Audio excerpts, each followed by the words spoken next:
حضور علیہ الصلوۃ والسلام فرماتے ہیں رب نہ تمہارا چہرہ دیکھتا ہے نہ تمہاری جیب دیکھتا ہے، مالک تو جب دیکھتا ہے تمہارا دل ہی دیکھتا ہے۔ تو دل کی کیفیت اللہ کو پتہ ہے۔ دل بے چین اس لیے رہتے ہیں کہ یہ جو پیاس اور جو طلب کرتے ہیں وہ ہم انہیں پہنچاتے نہیں۔ دل بے قرار اس لیے رہتے ہیں کہ یہ رب اور رسول کی محبت سے ٹھنڈے ہوں گے، ہم ادھر ادھر کی چاہتے لیے پھرتے ہیں۔ ان کے اندر بے قراری اس لیے ہے کہ ہم نے امیدیں لوگوں سے وابستہ کر لی ہیں، جو لوگوں سے نہیں کرنی چاہیے تھی، اللہ رسول سے کرنی چاہیے۔ ہم نے اسباب کو اختیار کرنا ہے، بھروسہ اسباب پر نہیں، بھروسہ تو اللہ تعالیٰ پہ کرنا ہے۔ تو جب تک دیکھیں نا قرآن مجید نے کیا کہا، قرآن مجید نے کہا والذین آمنوا اشد حبا للہ،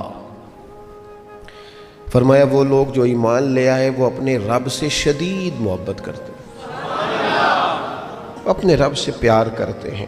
ان کے سجدے بوجھ نہیں، ان کے سجدے تو لذت ہیں۔ انہیں نماز کے لیے لانا نہیں پڑتا، جبر نہیں کرنا پڑتا، ان کے تو دل کھچے چلے آتے ہیں۔ ان کو تو پیار ہو گیا، رات ساری بیت گئی اور ایک سجدہ بھی مکمل نہ ہوا۔ وہ تو مال چونکہ اللہ نے دیا ہے تو راہ خدا میں خرچ کرتے وقت ان کی طبیعت کسی قسم کا تکلف نہیں محسوس کرتی، کوئی بوجھ نہیں محسوس کرتی، چونکہ وہ ہر چیز سے بڑھ کر اللہ رسول سے پیار کرتے ہیں۔ تو یہ چیزیں ان کے سامنے کبھی بھی رکاوٹ نہیں بنتی۔ اور دل میں سب سے زیادہ محبت اللہ کی، اور جہاں تک تعلق ہے میرے رسول پاک کا، تو اللہ کریم نے فرمایا النبی اولیٰ بالمؤمنین من انفسہم، فرمایا یہ جو نبی ہے نا یہ تو مومنوں سے ان کی جانوں سے بھی زیادہ قریب ہیں۔ تو ہر وقت دل کی دھڑکنوں میں، روح کی ٹھنڈک میں، قلب میں، دل میں، روح میں، ذہن میں جو چیز ہر وقت سمائی ہے نا مومنوں کے، وہ رسول پاک کی ذات ہے۔ اگر رات ساری بندہ یہی سوچتا رہے کہ سویرے یار کس طرح کام چلانا ہے، پیسے کیسے آئیں گے، جو میرے پاس 2 لاکھ ہے اسے 6 کیسے کرنا ہے، اور یہ 6 ہے یہ 12 کیسے ہو سکتا ہے، اور جناب یہ دنیا میری کیسے آگے بڑھ سکتی ہے، اور یہ جو پلاٹ پڑا ہے نا میرے گھر کے بالکل سامنے کیسے کچھ چکر چلے کہ میرا ہو جائے، گاڑی ہے ذرا چھوٹے ٹائروں والی بڑے ٹائروں والی کیسے آ سکتی ہے۔ اگر 24 گھنٹے منصوبہ بندی، دنیا حاصل کرنے سے دین منع تھوڑا کرتا ہے۔ حضور نے تو فرمایا محنت کر کے کمائی کرنے والا اللہ کا دوست ہے، منع نہیں ہے، لیکن ہر وقت اسی گنتی میں رہنا، اسی کے شمار میں رہنا، الجھ جانا، اور جو اصل چیز تھی اس کو چھوڑ جانا۔ ہم نا نیکی کرتے ہیں، مومن ہوتے ہیں، لیکن اس کی لذت نہیں پاتے۔ یعنی اگر نماز پڑھ کے بھی بندہ قرار نہ حاصل کرے، اگر وہ خیرات کر کے بھی اس کی ٹھنڈک نہ محسوس کرے، مسجد آ کے، محفل کرا کے، محفل میں بیٹھ کے، پھر بھی اس سے کوئی روحانیت نہ پا سکے، اس نے 20 علماء سنے، اس نے درجنوں خطباء سنے، اس نے ساری زندگی گزار دی، لیکن اس کے دل کی کیفیت ہی نہ بدلی، وہ لذت خاص ہی اسے نصیب نہ ہو، تو پھر اسے سوچنا چاہیے نا کہ دل میں نا اللہ تعالیٰ نے نا ہر چیز 2 بنائی ہے، ہونٹ 2، آنکھیں 2، کان 2، ہاتھ 2، پیر، دل اللہ نے ایک ہی بنایا ہے۔ یہ نہیں ہو سکتا کہ چلو ایک طرف مجھے رکھ لو ایک طرف کسی اور کو رکھ لو، دل ہی ایک بنایا ہے۔ وہ کہتا ہے بس دل ایک ہے تو رب رسول ہی رہیں گے اس میں ادھر ادھر کی چاہتے نہ لے آنا، جب تک دل کے اندر پوری طور پر اللہ رسول کی، بخاری مسلم میں حدیث ہے، نبی پاک علیہ الصلوۃ والسلام نے فرمایا اگر تم چاہتے ہو نا تمہیں ایمان کی لذت نصیب ہو، آپ زیادہ غور کریں میری بات پر، ایک ہے کھانا، ایک ہے مزیدار کھانا، ایک ہے مومن ہونا اور ایک ہے مومن ہونے کا مزہ آنا، لذت نصیب ہونا کہ میں صاحب ایمان ہوں۔ فرمایا اگر تم چاہتے ہو کہ تمہیں ایمان کی لذت نصیب ہو، یہ حدیث آپ نے بھولنی نہیں، بخاری مسلم میں، اگر چاہتے ہو کہ ایمان کی لذت نصیب ہو تو 3 کام کرو۔ یا رسول اللہ صلی اللہ تعالی علیہ وسلم کون کون سے؟ حضور فرمانے لگے پہلا کام یہ کرو کہ ہر چیز سے بڑھ کر اللہ رسول سے محبت کرو۔ لیکن یہ نیرا نعرہ نہیں لگانا، یہ غور کرنا ہے، پیسوں پر اچھی طرح غور کر کے سوچ لینا ہے کہ پیسے زیادہ پیارے ہیں کہ اللہ رسول، یہ غور کر لینا۔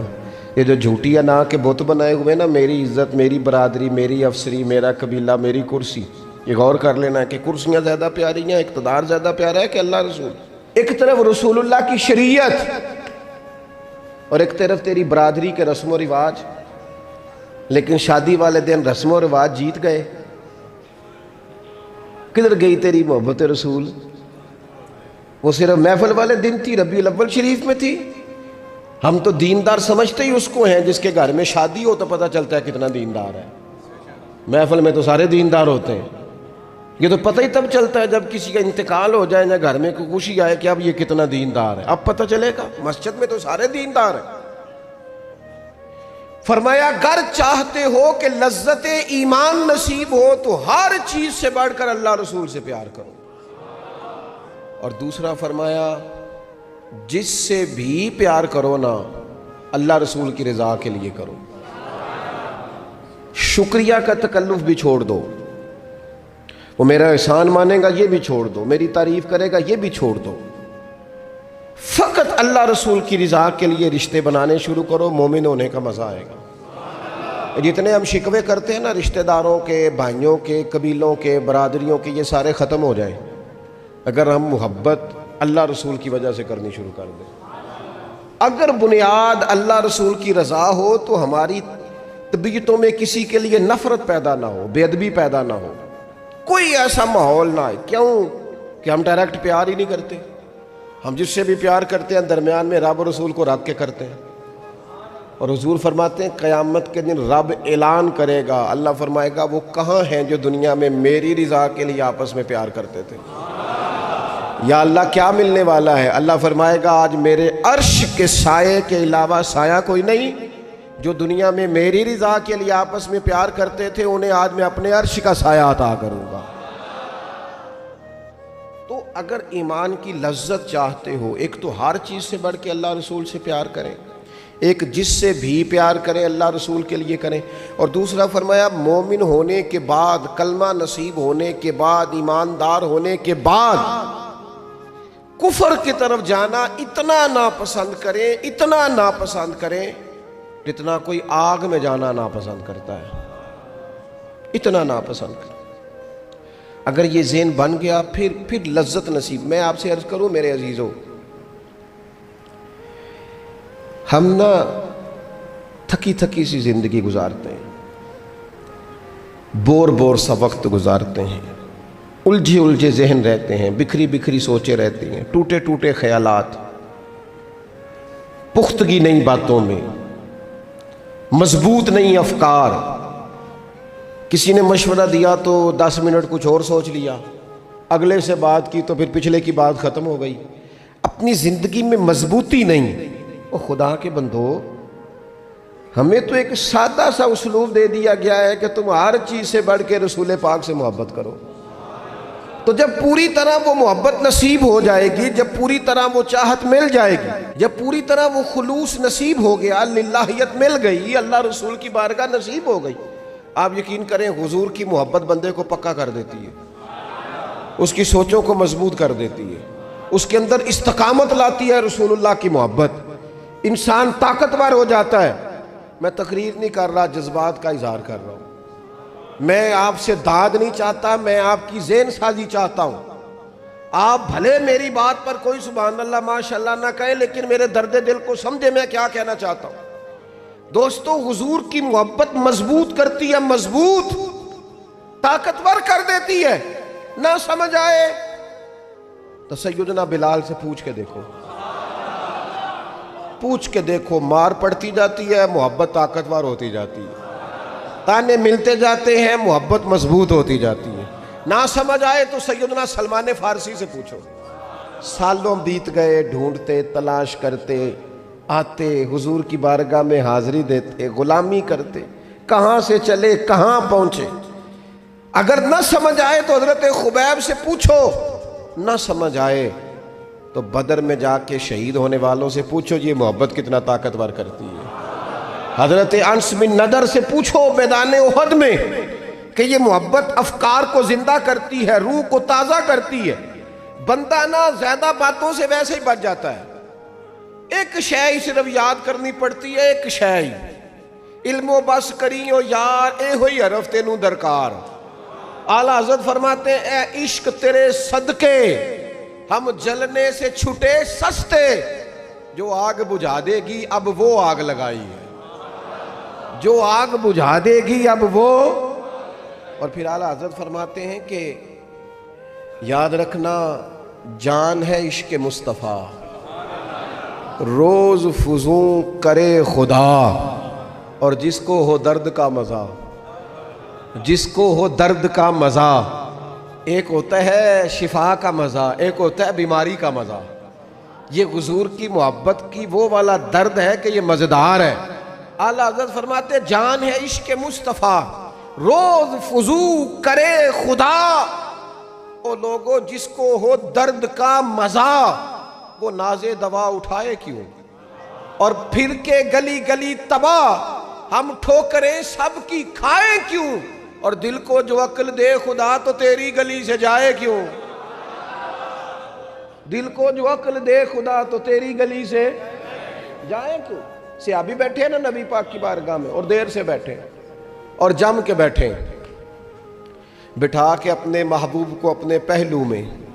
جو لوگ کچھ نہیں کرتے وہ بھی کمال ہی کرتے. دیر سے بیٹھے اور بیٹھے تو نبی کریم نے فرمایا جاؤ کوئی کام بھی کرو. اٹھے، ستون کی اوٹ سے ہو کے واپس آ گئے. کہنے لگے یا رسول اللہ آپ کے بغیر دل ہی نہیں لگتا، تو طبیعت ہی نہیں جمتی، کہیں نظر ہی نہیں ٹھہرتی. جب تک آپ اپنے دل کی کیفیات، یار ہمارے بزرگ، ہمیں تو وقت نہیں ملنا چاہیے. اگر ہمارا دعویٰ ہے کہ ہمیں حضور سے محبت ہے تو وقت ہی نہیں ملنا چاہیے. سیرت ساری پڑھ لی ہے ہم نے، حضور کی احادیث یاد کر لی ہیں، نبی پاک کے فضائل پر جو کتابیں لکھی گئی ہیں وہ ہمارے پاس ہیں. کیا آج صبح سے لے کر اب تک 1100 بار درود شریف نصیب ہوا ہے؟ کیا اگر حضور سے محبت ہے تو ہمارے دل میں نبی پاک کی امت کا درد ہے؟ حضور پر نازل ہونے والے قرآن مجید کو ہم نے سمجھا ہے؟ دین اسلام کی روشن تعلیمات کے ہم کتنے قریب گئے ہیں؟ فارغ وقت آپ کیا جی میں آج کل بور ہوتا ہوں تو بھئی آپ کتاب خریدیں حضور کی سیرت پر، پڑھیں شاہ عبدالحق محدث دہلوی نے کیا لکھا ہے، پڑھیں حضور کے فضائل کمالات، پڑھیں شفا شریف قاضی ایاز کیا لکھتے ہیں. لیکن زندگی تو ادھر ادھر ضائع ہو رہی ہے. محبت والا تو اپنا ٹائم، یہاں تو کسی کو پیار ہو جائے نا اپنے گھر سے تو قربانی دیتا ہے، کہتا ہے آپ سب لوگ کھائیں گے میں پردیس میں جا کے کماؤں گا. پیار ہو گیا نا تو اس نے جدوجہد کی، اس نے عمر گزار دی. ہمیں اگر پیار ہو تو پھر انداز کچھ اور ہو. تھوڑا سا نا اپنی قلبی واردات پر توجہ دیں، اپنے دل سے پوچھیں. ایک تسبیح رکھ لیں ہاتھ میں، جس طرح موبائل ہو نا بندے کے پاس تو چین نہیں نہ لینے دیتا، جس طرح موبائل ہاتھ میں ہو تو چلتا رہتا ہے نا، انشاءاللہ تسبیح بھی ہاتھ میں ہوگی تو درود پاک چلتا رہے گا. یہ کریں یہ کام. حضور کے تذکار جمیلہ، نبی پاک کا تذکرہ، اپنے قلب اطہر میں حضور کی محبت کو. آپ دیکھیں نا کبھی صحابہ کا مزاج، ایک ہوتا ہے بڑے مشورے کرنا اور ایک ہوتا ہے زندگی میں نا ایک حرف یاد کر لینا. صحابہ نے نا ایک سبق یاد کیا تھا کہ جو حضور کہہ دیں گے نا، یہ بڑا مختصر، بڑا جامع، بڑا مزیدار اور سارے پہلوؤں کو اکٹھا کرنے والا سبق ہے. جو کریم کہہ دیں گے نا، لمبی چوڑی دوڑ ہی نہیں، جو حضور فرما دیں گے. حضرت صدیق اکبر سے پوچھا آپ کو پسند کیا ہے؟ کہنے لگے حضور آپ کو دیکھتے رہنا، میرا دل کرتا ہے میری بیٹی گھر میں خدمت کرے. حضور میرا دل کرتا ہے اللہ مجھے مال دیتا رہے، میں آپ کے قدموں پہ قربان کرتا رہوں. سانوں تے قید سجن دا گہنا ہے، وہ جینج رکھے ایسا اونج رہنا ہے. ہم نے نہ طے کر لیا ہے، ہم نے ادھر ادھر ایک مختصر سے سبق یاد کر لیا. آپ یاد رکھیں ہمارے پاس کوئی نہ کوئی لذت ہے، کسی نہ کسی چیز کے پیچھے دوڑ رہے ہیں. ہر بندہ دوڑ رہا ہے، کچھ مان کے دوڑتے ہیں، کچھ نہ مان کے دوڑتے ہیں، لیکن دوڑ لگی ہوئی ہے. آپ یقین کریں میں ایسے لوگوں کو بھی جانتا ہوں جو ڈھونڈ کے محفل میں جاتے ہیں. آج میں نے اپنے نبی کی نعت سننی ہے، میں ایسے لوگوں کو بھی جانتا ہوں جن کو کتاب مل جائے نا، ٹائٹل پہ لکھا ہو حضور کا تذکرہ، دوڑ کے خرید لیتے ہیں۔ میں نے دیکھا ہے کہ حضور کے میلاد پاک میں وہ یوں خرچ کرتے ہیں کہ جیسے بس پوری کیفیت طاری ہو گئی۔ نبی پاک کی نسبت جہاں نظر آئی، حضور کے اصحاب کی بات آئی یا اولاد کی بات آئی، امت کے اولیاء کی بات آئی یا علماء کی بات آئی، دین کے طلباء جو مدرسوں میں پڑھتے ہیں ان کی بات، جہاں جہاں ذکر آیا، ہم نے نہ کبھی قطرے پہ غور کیا اور نہ دریا دیکھا، بس جہاں تیری جھلک دیکھی وہیں ڈوب گئے۔ اپنے دل میں اس محبت کو پیدا کریں۔ میں آپ سے عرض کروں، اولادیں بھی پریشان ہیں ہماری،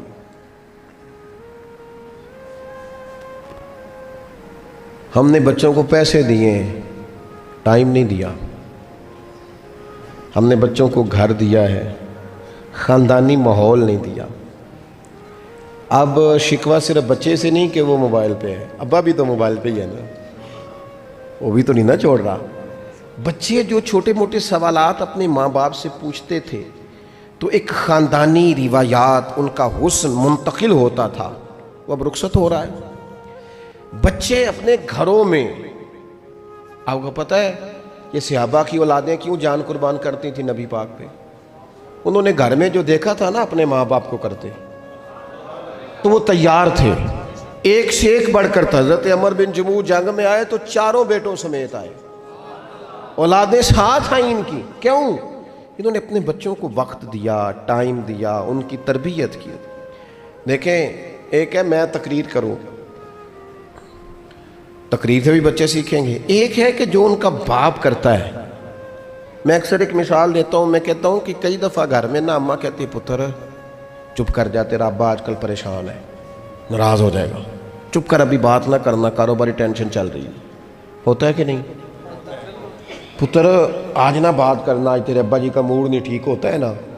تو کبھی کبھی یوں بھی ہونا کہ ابا بستر میں رو پڑے تو پتر اٹھ کے جا کے پوچھے اماں جی خیر ہے، تو اماں بھی رو پڑے، اماں بتاؤ تو صحیح ہوا کیا؟ تو اماں کے پتر تمہارے باپ کو نا حضور کا مدینہ یاد آ رہا ہے۔ آپ یقین کریں، یہ رنگ اولاد پہ وہ رنگ چڑھائے گا، یہ انداز وہ انداز سکھائے گا۔ ابا پیسوں کے لیے تو روز روتا ہے، زمین و جائیدادوں کے لیے روتا ہے، میرا کاروبار نہیں چلتا روتا ہے۔ کاش یہ کبھی حضور کی محبت میں روئے، یہ کبھی اس درد سے تڑپے، کبھی اس کی وہ کیفیت بنے، تو بچے کو کہنا نہیں پڑے گا اپنوں کے تو آنسو دیکھ کے بندے کے آنسو آ جاتے ہیں۔ روحوں کی جیسے ہی قربت ہوتی ہے، درد آنسو بن کے چھلک نکلتا ہے۔ جب تک یہ محبت اس بار رفتگی کے ساتھ نہیں پیدا ہوگی، کبھی ابا انگلی لگائے نا بچے کو اور مسجد میں جا کے قاری صاحب دل بڑا پریشان ہے، ذرا حضور کی نعت تو سنائے، ذرا گھر میں بچے کو کہے نا پتر یہ کھول ذرا موبائل اور حضور کی فلاں نعت تو لگا، میرا دل کر رہا ہے۔ تو یہ بھی انداز ہے جو بچوں کے دلوں میں حضور کی محبت پیدا کرے گا۔ لیکن ہم نے نا بالکل ایک روایتی انداز اختیار کیا ہوا ہے۔ ٹھیک ہے کبھی کوئی سلسلہ ہو گیا تو ہو گیا، اس کی جو عملی کیفیات ہے وہ ہمارے ہاں نہیں ہے۔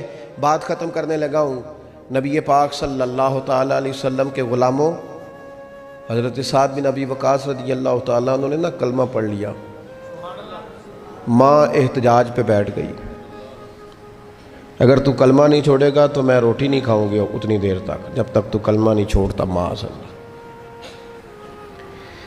صحابہ کرام نے نا شدید ٹکراؤ دیکھا ہے جب وہ مسلمان ہوئے۔